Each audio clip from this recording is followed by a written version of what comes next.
to Leave Me Alone, the podcast for people who hate people. If you heard the last episode, you'll know I was optimistically delusional about our Disneyland Paris trip. Well, we went, and it turns out I'm older, poorer and slightly traumatised. Let's talk about it. And if I sound slightly tired, it's because I'm still shattered from our so-called magical weekend away. Honestly, I've had more dentist appointments that felt more relaxing. Right, so, Disneyland Paris. Turns out it's only happy if you're rich, child-free, and have the patience of a monk. Let me take you through what I can only describe as a family endurance test disguised as a holiday. So we wake up, excited, ready to go. It's finally here, the big Disney trip. Our flight's at 7 p.m. because at that time we thought a late flight was a clever idea. My wife works nights and I work days. We figured we'll get the full day, keep it chill, head to the airport in the evening. Yeah, that logic aged like milk. By lunchtime, our 2-year-old's already in emotional meltdown number 3. He's excited, then he's angry, then he's crying because I've opened his yogurt the wrong way. All he wants to do is see Woody and Buzz Lightyear, and we're still arguing over who's packing the cow pole. So what do? We decide to leave early, 6 hours early, because clearly the best way to manage a tired toddler is to spend more time surrounded by strangers in public. We get to the airport around 2 p.m. for a 7 p.m. flight. That's not early, that's unpaid work for the airport. We wander around aimlessly for hours. Walked the terminal so many times that I'm surprised they didn't hire me actually as the staff. Then, check-in opens, great. We join the queue.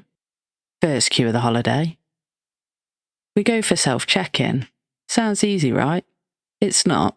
It's basically a competition to see which family can have the most visible breakdown in public. Everyone's fighting over machines that don't work. My wife turns to me, mid-chaos, and says, we could have dropped the bags off yesterday. Great. I'm so glad you're sharing that vital piece of information now. I just go quiet, like when your phone hits 1% and you start closing apps to save power. So, bags checked in, time for security. The one perk of having a toddler is that you get to use the family lane. It's not faster, no, it's just more, loud.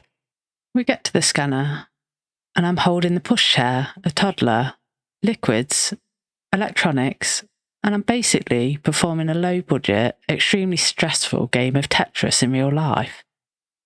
And security has stood there shouting, "Remove your shoes, next please, put your liquids in a clear bag, laptops out, children out of their pushchairs."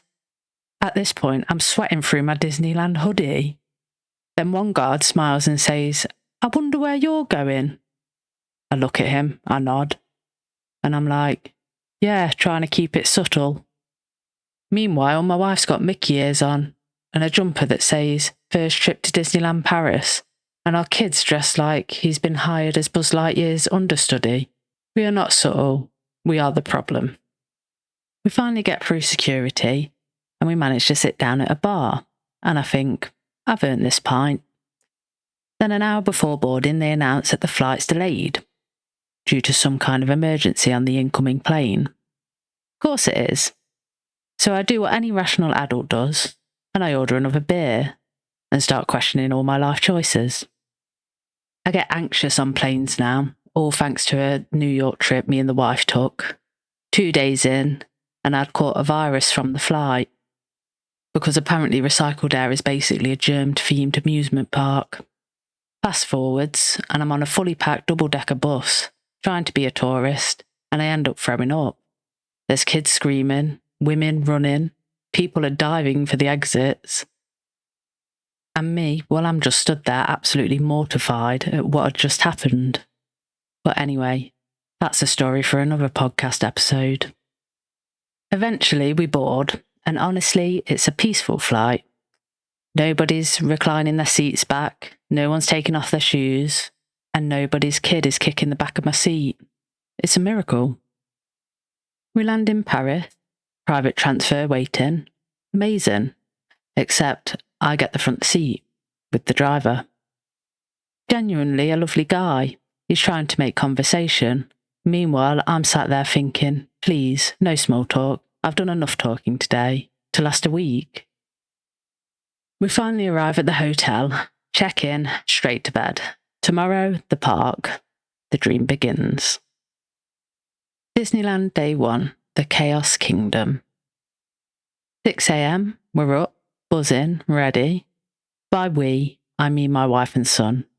I'm just standing there resembling a zombie who accidentally joined a morning fitness class.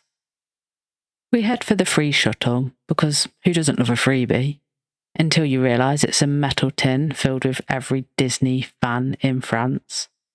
We're all packed in like sardines, elbows in my ribs, goofy hats in my face, and I'm stood there clutching onto the railing like it's a rope off the Titanic. We arrive, the magic begins. First queue, security, then another queue to get into the actual park. At this point, I'm starting to think Disney doesn't run on dreams and pixie dust, but it runs on queues. We finally get inside and our son's eyes light up. Mickey and Minnie are waving from the balcony. He's waving back like he's communicating with royalty. We take a photo in front of the castle. Hundreds of people behind us doing the same thing. It's less magical family memory and more Black Friday at Primark. So we wander around some more and we decide to go on It's a Small World at 9 a.m. First ride of the day, and yeah, it's cute for about 30 seconds. Then the song kicks in and it doesn't stop. Ever. It's not a small world, it's a long song. By the end, my kid's amazed, my wife's smiling, and I'm mentally pricing up an early flight home, which actually is quite relevant at this point, but we will get to that later. Next up, the parade. We actually booked priority viewing, front row, minimal stress, right? Wrong, because apparently priority means nothing when grown adults are shoving kids out the way to get a photo of a man in a giant mouse costume. Fully grown people losing their minds over a dude wearing a foam head. And I'm just thinking you could literally buy that costume on eBay. Post-parade, we're starving. We queue again. 30 minutes for a cheese toastie. €50. And it looked like it had given up on life. I swear, the bread sighed when I picked it up. At this point, my toddler's over it. Queues over it. Rides over it. People over it.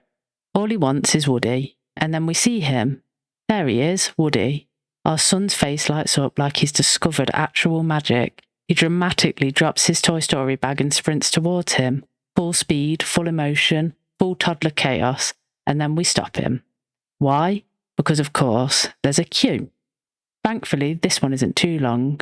He gets his hug, and honestly, that one tiny moment of pure joy, a toddler's arms wrapped around a giant plush cowboy, is the only reason any of us survived that day. After that, we walked out the park, and we wanted to find out what time the fireworks display was. We get told it was 20 to 11, which is quite late for a toddler, let alone his parents that are in bed by 8:30. Anyways, we double-checked the time online, and it turns out they're at 10 p.m, which, okay, not too bad, but still quite late.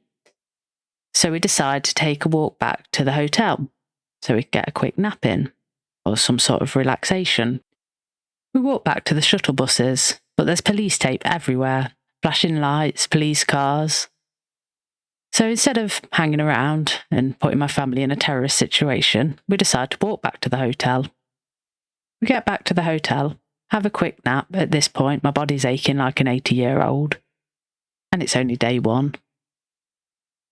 We make our way back to the park around 8 p.m, and it's already chaos. There's people camping out on Main Street like they're waiting for the Hunger Games to start. By 9 p.m, it's shoulder to shoulder.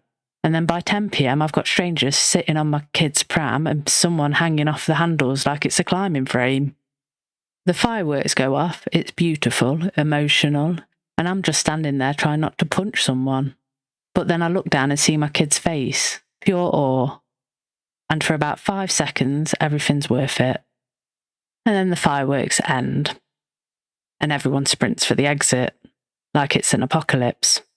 Back to the hotel we go, broken, battered, but still vaguely smiling. Now, home time, but of course we decide to take a last look round Disney Village before we leave. Remaining euros in hand, we find an Iron Man suit for the little one. Cut to him, fully geared up, helmet on, repulsors ready, and suddenly he's Iron Man, walking around like he owns the place.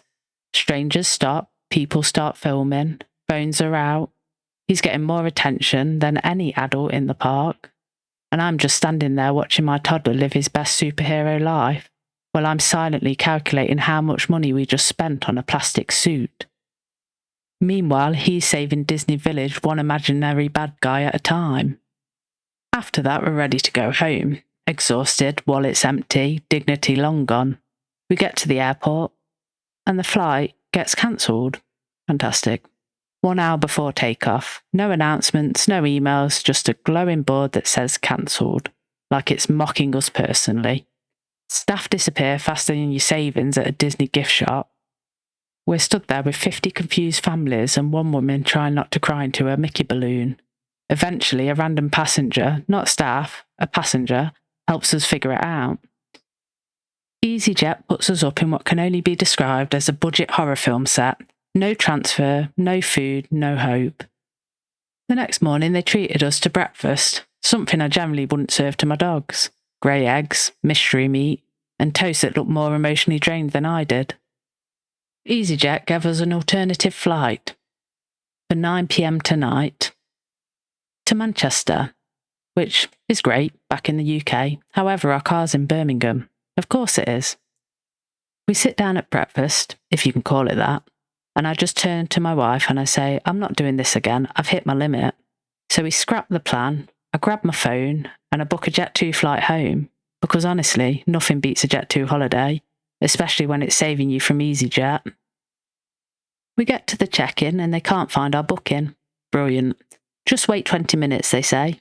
I'm standing there on the edge, genuinely considering buying a dinghy and rowing home.